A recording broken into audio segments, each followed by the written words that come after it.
जय हिंद। ये श्वसन तंत्र का पार्ट 3 है। इससे पहले 2 वीडियो हम अपलोड कर चुके हैं और इसमें कुछ नया नहीं है। जो हम आपको पिछले वीडियो में 1 और 2 वीडियो में जो बता चुके हैं कि हम लोग श्वसन को कैसे लेते हैं, श्वसन का मार्ग क्या होता है, हिचकी कैसे आता है, इसके सभी के बारे में हम लोग इसमें 3D एनिमेशन वीडियो के माध्यम से जानने वाले हैं। तो इसमें आप लोग वीडियो की तरफ चलते हैं और उसमें आप देखिए 3D एनिमेशन में कि हम लोग को हिचकी कैसे आता है, हमारे जो श्वसन का मार्ग है जो आपको पिछले क्लास में बता चुके हैं वो क्या होता है। तो चलिए चलते हैं वीडियो की ओर। जय हिंद। यहाँ आप देखिए, शुरू से देखिएगा, यहाँ पे भोजन देखिए, यहाँ पे भोजन है, भोजन निकल रहा है। तो भोजन निकल रहा है तो इसको कहाँ जाना है, ये वाला ट्रैकिया वाला मार्ग है। यहाँ पे देखिए, ये वाला कौन सा मार्ग है, ट्रैकिया का। कौन वाला, ट्रैकिया का। और ये वाला ग्रास नली का, और ये वाला श्वास नली का। तो बताइए, ये भोजन खा रहा है, क्या खा रहा है, भोजन। तो भोजन खा रहा है तो इस भोजन को कहाँ जाना चाहिए, ट्रैकिया में, ग्रास नली में। कहाँ पे, ग्रास नली में। तो यहाँ पे कोई ना कोई होगा कि नहीं होगा जो इस रास्ता, इसका मतलब श्वास नली वाला रास्ता क्या कर लेगा, ढक लेगा और भोजन को कहाँ भेज देगा, ग्रास नली में।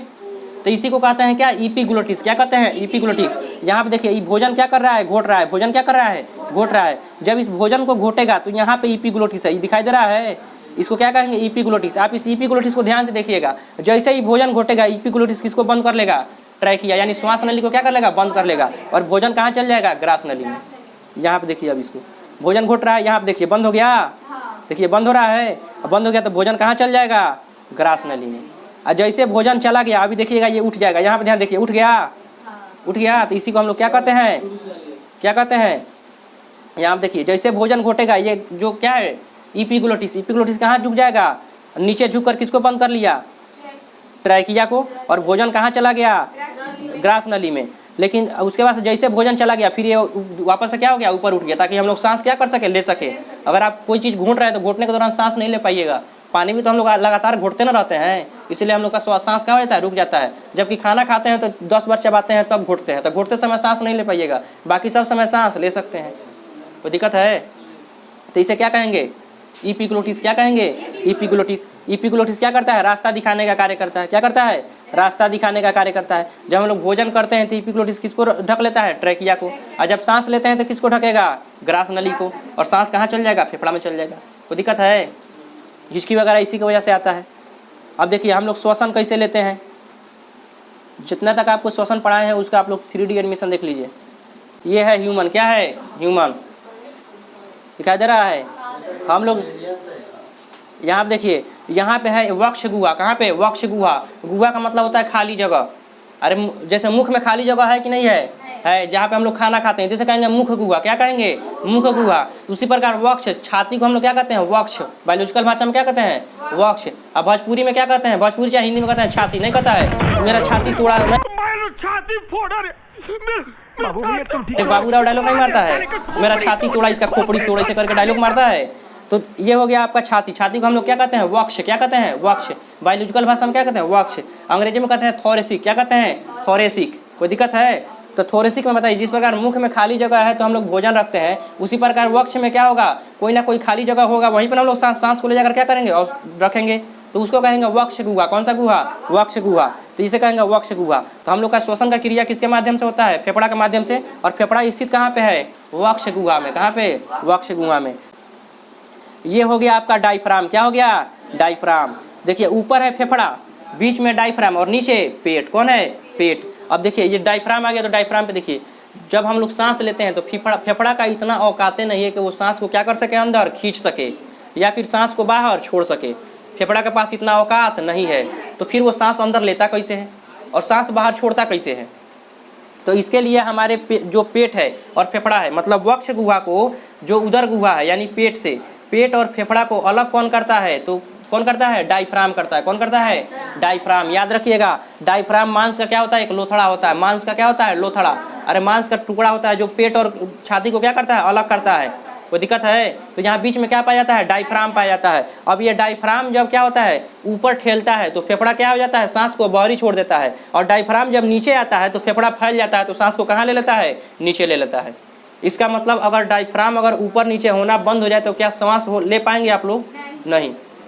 समझ में आया। तो फेफड़ा को सांस लेने में और सांस अंदर लेने में और सांस बाहर छोड़ने में मदद कौन करता है, डायफ्राम।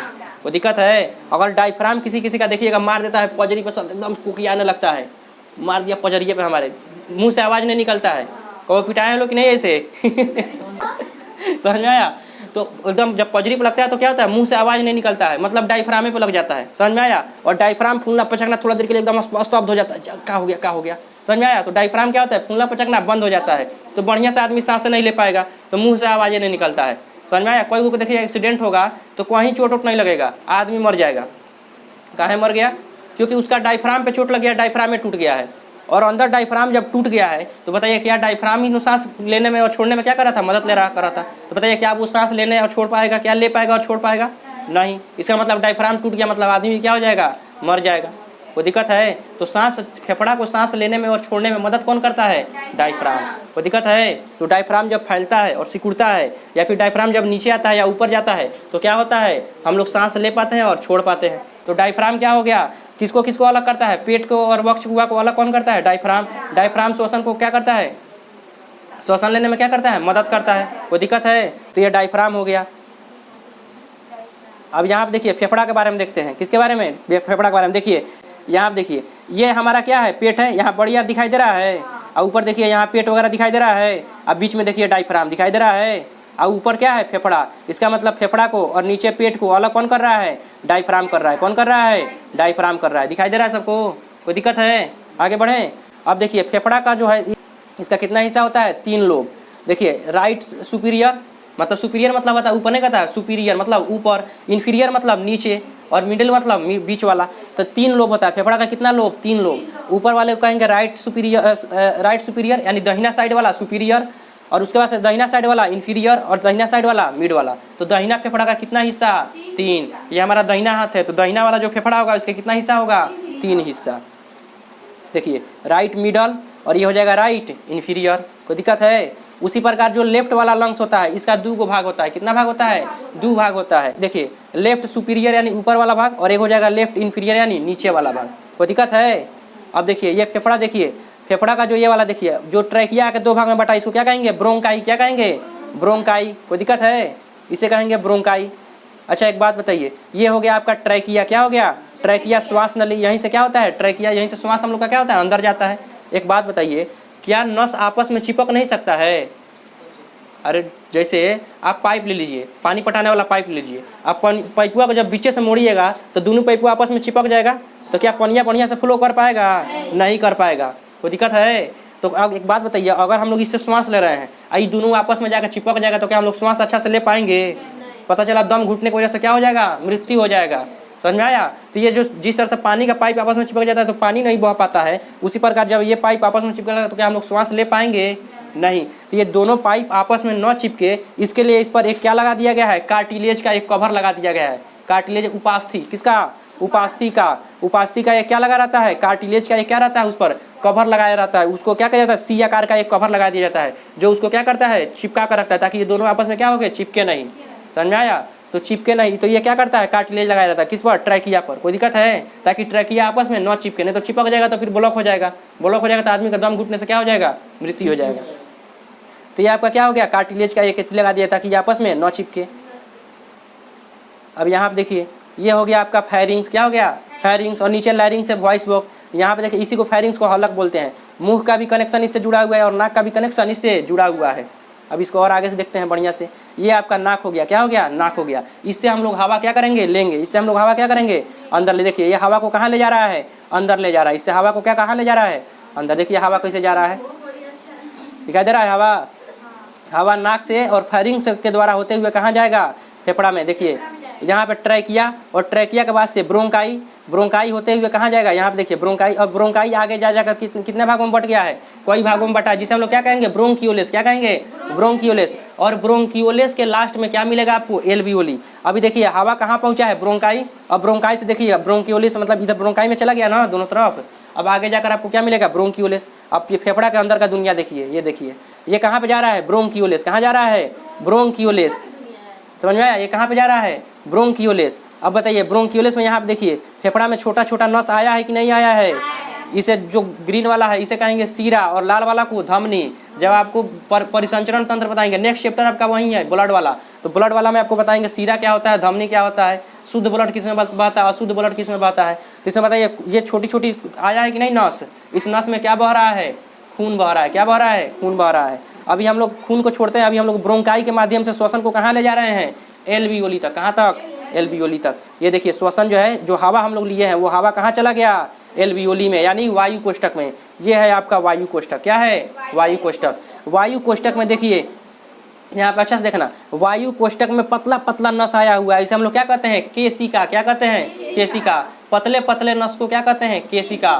समझ में आया। और केशिका यानी कैपिलरी, जो पतला पतला नस होता है। हम लोग के आंखों में भी क्या होता है, पतला पतला नस पाया जाता है। कभी कभी आंख लाल हो जाता है तो क्या होता है, केशिका दिखाई देने लगता है। समझ में आया। आंख लाल होता है तो पतला पतला देखिएगा केशिका दिखाई देता है, वो क्या है, केशिका, कैपिलरी। उसी प्रकार का पतला पतला नस कहाँ पाया जाता है, कैपिलरी, यानी जो एल्वियोली वायु कोष्ठक के ऊपर क्या होता है, पतला पतला नस पाया जाता है। अब यहाँ पे देखिए, जो हम लोग हवा लिए हैं वो हवा जाकर कहाँ पे स्थित है, यहाँ पे देखिए, हवा से ऑक्सीजन क्या हो गया, एल्वियोली में आ गया। ऑक्सीजन कहाँ आ गया, एल्वियोली में। ये आपका एल्वियोली हो गया। क्या हो गया, एल्वियोली। एल्वियोली का कोई को चेंबर होता है, देखिए 1 2 3 4 5 6, ऐसे कोई को क्या होता है, कमरा होता है। एल्वियोली में कोई को क्या होता है, कमरा होता है। और सभी कमरा में क्या होता है, ऑक्सीजन भरा होता है। अब इस ऑक्सीजन को हम कहाँ तक पहुँचा दिए, एल्वियोली तक। अब एल्वियोली से ऑक्सीजन को कोई ना कोई आएगा जो पकड़ कर कहाँ ले जाएगा, कोशिका के पास, ताकि क्या हो सके, श्वसन हो सके। कोई दिक्कत। तो इतना तक जो हम लोग अभी किए हैं इसे कहते हैं बाहरी श्वसन। कौन सा श्वसन, बाहरी श्वसन। अब यहाँ से ब्लड आएगा, ब्लड कैसे उसको लेगा ऑक्सीजन से, समझ में आया। इसमें से ऑक्सीजन कैसे लेगा, कार्बन डाइऑक्साइड कैसे देगा, उसके बाद से कैसे इसको कोशिका तक पहुँचाएगा, ये आंतरिक श्वसन में आ जाएगा। तो इसको हम लोग नेक्स्ट क्लास में। तो उम्मीद करते हैं ये 3D वीडियो एनिमेशन आपको अच्छा लगा होगा और इससे आपको सब कुछ समझ में आ गया होगा। और अगर समझ में आ गया है तो नीचे कमेंट जरूर कीजिएगा कि समझ में आ गया है। तो चलिए मिलते हैं नेक्स्ट वीडियो में, तब तक के लिए जय हिंद, जय।